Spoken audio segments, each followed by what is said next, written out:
Hi, all my favorite little people. Today I'm going to read to you The Smallest Girl in the Smallest Grade by Justin Roberts. This is the book. Go get it and open it with Grandpa. Hardly anyone noticed young Sally McCabe. She was the smallest girl in the smallest grade.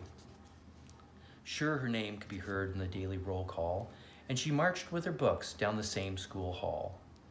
But hardly anyone noticed young Sally McCabe, and they certainly didn't know, or at least didn't mention, that Sally was paying super extra special attention. To the abandoned kite with the tangled string, to the 27 keys on the janitor's ring, to the leaves as they turned green to gold in the fall, to the time Tommy Torino was tripped in the hall. She watched as the wildflowers tipped toward the light and heard the howl of a dog late at night. She was there when the stray cats were normally fought, conducted a meeting in the church parking lot. She saw Kevin McEwen get pushed off a slide and the oncoming tears that he wanted to hide. And she'll never forget that parent-teacher day when Billy's much larger father suddenly dragged him away.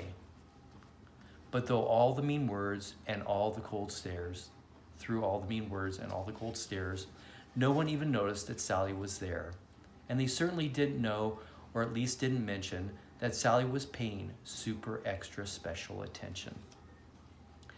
She'd seen how a whisper could make someone cower, like a bulldozer crushing through fields of wildflowers. And it kept piling up, this discarded debris, those beautiful kites tangled in trees.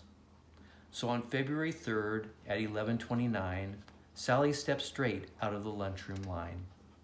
She said, "I'm tired of seeing this terrible stuff. Stop hurting each other, this is enough." Now, if you laughed out loud or didn't care that there was some girl with her hand in the air.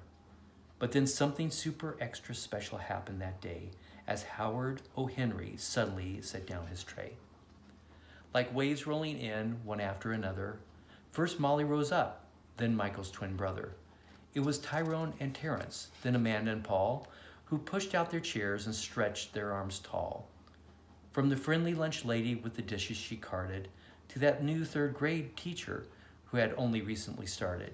Yes, everyone there, even Principal Claire, had joined little Sally with their fingers in air.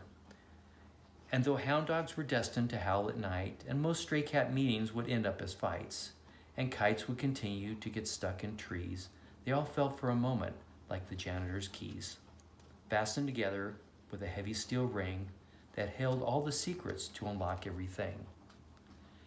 As the world returned to the way it was, Sally noticed the difference, as she usually does, when Billy paused briefly to open the door for Mrs. O'Connell and 17 more.